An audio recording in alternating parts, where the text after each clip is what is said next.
If you deal with bloating, cramping, bathroom urgency, nausea, or that tight stomach feeling every time you feel stressed, you probably have a problem with your gut. And if that's true, you're not just dealing with digestion. There's something in your gut that's keeping your body stuck in that tight, anxious state. In this video, I'll break down the hidden gut anxiety loop, what's keeping it going, and exactly which herbs and mushrooms to use to calm it. Most people think mental anxiety messes with the gut. And yes, that part is real. But here's what almost nobody explains clearly. Sometimes the gut stops being just the victim. It becomes part of the loop. It starts feeding tension back into the body through pain, urgency, poor digestion, inflammation, unstable bowel rhythm, and that constant internal "something is off" feeling. So now you're not just stressed.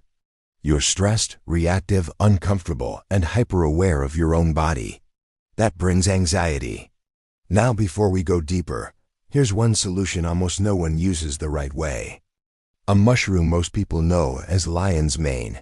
You probably, and rightfully, think of it as a brain and nerve mushroom, something that supports memory, focus, nerve growth, and overall cognitive function. And that part is true. But here's the twist. Hericium is also highly effective when stress shows up in the gut. We're talking about things like gastritis, ulcers, irritated stomach lining, H. pylori, or a gut that just isn't recovering well. So now, instead of using one mushroom for the brain and another for the gut, we're using one tool to address both mental anxiety and gut health. And that's the key.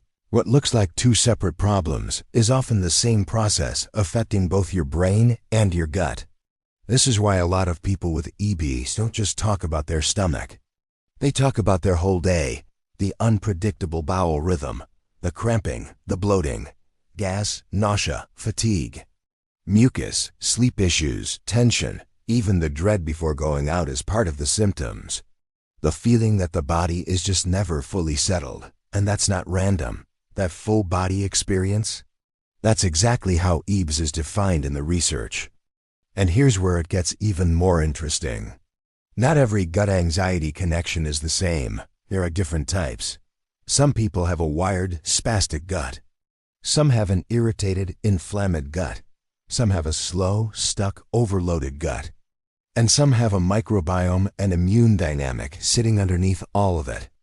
If you don't separate those, you end up using the right herb in the wrong situation. And then people say herbs don't work. A lot of the time, the herb wasn't wrong. The match was. So instead of guessing, let's break this down into clear types you can recognize. Let's start with the most common one, what I call the wired. Spastic gut. This is when your gut reacts instantly to stress. You feel it as a sudden tightness in your stomach, cramping, maybe loose stools or urgent bowel movements, sometimes nausea, sometimes even palpitations. And here's the key. The food itself isn't necessarily the problem. Your body is just too switched on to handle it properly. From a nervous system perspective, this makes perfect sense. When you're in a sympathetic, stress-driven state, digestion doesn't run normally. It slows down or becomes dysregulated, secretions shift, blood flow is pulled away from the gut, and the whole system becomes more reactive. In this case, calming herbs tend to work better than strong digestive fixes at the start. Melissa is one of the best fits here. Chamomile is another solid option along with Tilia, Scutellaria, Verbena, passion flower. For more nighttime, overactive cases, valerian or hops. What's interesting about this group of herbs is that they don't just calm the nervous system, they also gently support digestion. For example, Verbena shows up in the research as both calming and anxiety relieving, and as something that can ease spasms, support digestion, and help bile flow. Similarly to chamomile and hops that also help both the nervous system and the gut at the same time. And this is exactly where mushrooms can come in as well. Reishi makes a lot of sense when someone appears overwired, inflamed, and depleted. It's not just an immune mushroom. It also acts as an adaptogen, meaning it helps your body handle stress more effectively and stay balanced, along with supporting the nervous system, reducing inflammation, supporting the liver, and helping regulate the microbiome. Another mushroom that's especially useful here is Agaricus. It's more targeted and works best when stress is layered on top of an already inflamed, reactive, and immune-sensitive system. It helps calm the system, supports cortisol balance, and at the same time provides direct support to the gut. So if you have a wired gut, first, calm the reactivity. Then, ease the spasm. Then, help the digestive system feel safe again by using Melissa, Chamomile, Verbena, and Scutellaria throughout the day. Add mushrooms like Reishi or Agaricus depending on what's going on underneath. Reishi when the system feels drained and overstressed, and Agaricus when it feels inflamed and reactive. That's a bit more nuanced than just throwing peppermint at every bloating episode. The second type of gut anxiety connection is when the gut feels irritated and inflamed. Unlike the tight and fast type, this one feels more raw and irritated, with symptoms like burning, tenderness, reflux, and gastritis-like discomfort. Food sensitivities, nausea, sometimes mucus, sometimes mixed EBs. In some cases, there's a history of upper GI irritation, ulcers, or a stomach that just feels constantly aggravated. And this is where people often make a big mistake. They keep stimulating a gut that actually needs to be soothed first. So at this point, we shift focus into what's called the demulcent and mucosal repair approach. In simple terms, demulcents are herbs that soothe, coat, and calm irritated tissue, while mucosal repair herbs help support the healing and rebuilding of the gut lining over time. Aloe is a strong example of this. So is marshmallow and licorice. Plantago and slippery elm also fit really well here because they coat. Fenugreek and flax are great when inflamed. And meadowsweet is especially useful when there's more acid, upper GI irritation, reflux, gastritis, and that immediate stress-linked irritation in the gut. These herbs are known to be coating and soothing to the gut, helping reduce inflammation and supporting healing of the gut lining. They ease dryness in the stool when needed and calm irritated digestive tissue. Now let's look at how mushrooms can support an irritated and inflamed gut. Hericium isn't always known for this, but it's relevant for stomach ulcers, gut support, and the connection between the gut and the nervous system. That makes it especially useful when both the gut and the nervous system are struggling to settle and recover. Trametes also play an important role here.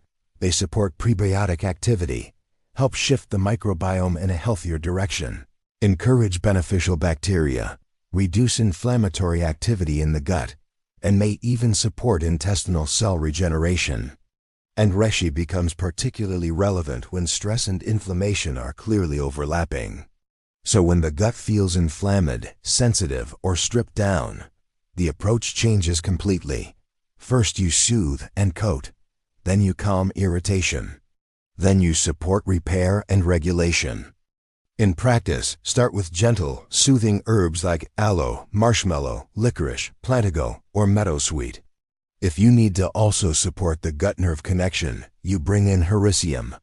And when there's a need for deeper microbiome and inflammation support, you can add Trametes or Reishi on top. Same symptoms on the surface, but a completely different underlying situation. The third type of gut anxiety connection is when the gut feels slow, stuck, and overloaded.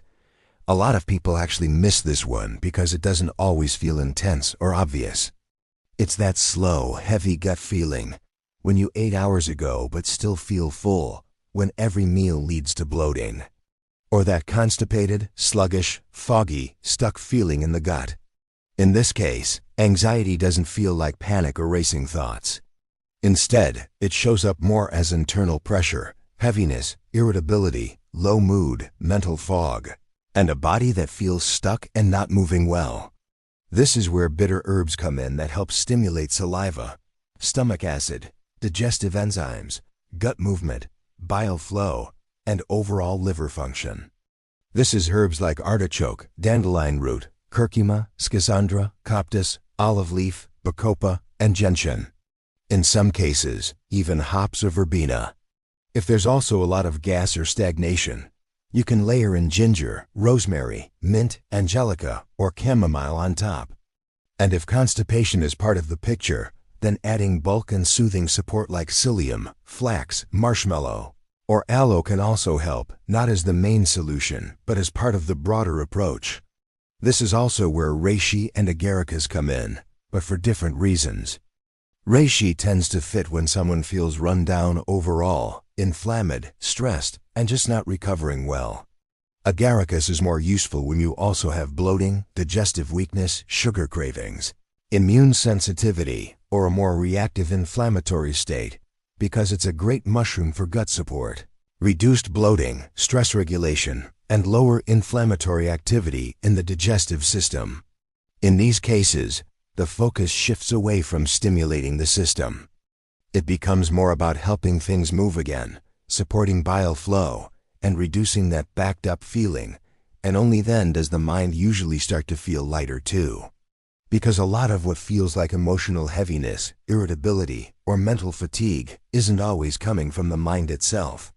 The fourth type of gut anxiety connection usually shows up after taking antibiotics, experiencing food poisoning, long periods of gut issues, chronic inflammation, or IBS that never fully settles. At this point, it's not just about digestion being slow or stress being high. Everything feels a bit unstable. The gut lining doesn't feel robust. The immune response feels a bit overactive. The microbiome is out of balance. And people often describe it as feeling sensitive or fragile, without really being able to explain why. Food reactions change quickly. Digestion feels unpredictable. Mood feels less stable than it used to. This is where Trametes becomes especially relevant. It supports the microbiome, increases beneficial bacteria while lowers less desirable bacteria, reduces inflammation in the gut, and supports regeneration of intestinal cells. Reishi also plays a role here, with effects on beneficial bacteria and overall microbial balance. And one of the interesting things about mushrooms is that they don't just work systemically, they actually interact directly with the gut environment as they pass through it. On the herbal side, this stage usually responds better to a gentler rebuilding approach. Use the soothers like calendula, plantago, licorice, and aloe. Schisandra can also help when there's stress and liver involvement. Verbena fits when there's tension combined with sluggish digestion. And astragalus can be useful when someone feels depleted and run down repeatedly, with weak digestion, although it doesn't suit everyone, especially if things are already dry or constipated. Now you don't want to miss this part. The common mistake people make is treating gut issues and anxiety as if they're separate things. So you reach for one calming herb, or one digestive herb, or a probiotic, or peppermint, hoping something will fix everything. But it rarely works that way, because different situations need different support. Sometimes you need a calming, soothing approach, and sometimes you need movement and rebuilding. And often it's not one thing, it's a combination that actually matches what's going on. A simpler way to approach it: if the gut feels fast, tight, and reactive, calm it down first. If it feels irritated or inflamed, soothe and repair it. If it feels slow and stuck, help it move again. If everything feels unstable, focus on rebuilding balance over time. And instead of separating herbs and mushrooms, they often work better together. Melissa with reishi, chamomile with hericium, verbena with agaricus, aloe with trametes, artichoke and curcuma with reishi, schisandra with calming herbs, marshmallow with gut repair mushrooms. That's when it stops being guesswork and starts becoming something much more grounded and practical. So yes, anxiety can affect the gut, but what often gets missed is that the gut can also keep that loop going. And once you see that clearly, the goal is no longer finding one thing for stress or one thing for digestion. It becomes about understanding what's actually going on and responding to it properly. That's when things start to make sense. Not all anxiety starts in the head, and not all gut issues are just digestion. Sometimes it's the loop between both. If you've been treating gut and anxiety as two separate problems, that might be exactly why nothing has fully worked. It's not about stacking more supplements. Tea's about matching what's actually happening, and once that clicks, everything becomes much more effective. If you find this video helpful, don't keep it, share it with a person in need, and subscribe for many more great herbalistic magics. The Herbalist.